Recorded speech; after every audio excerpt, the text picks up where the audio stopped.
Try this next time you're at the beach. Super Beginner Edition. Step 1. Fill a bucket of sand with bottom cut out. Step 2. Remove the bucket to leave a block of sand. Step 3. Cut a thin wall out of the block of sand. Step 4. Outline the Mario star shape. Step 5. Draw the eyes.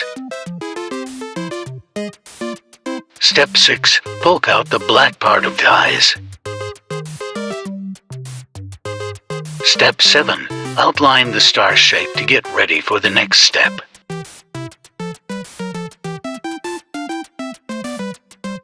Step 8. Remove large unwanted chunks of sand.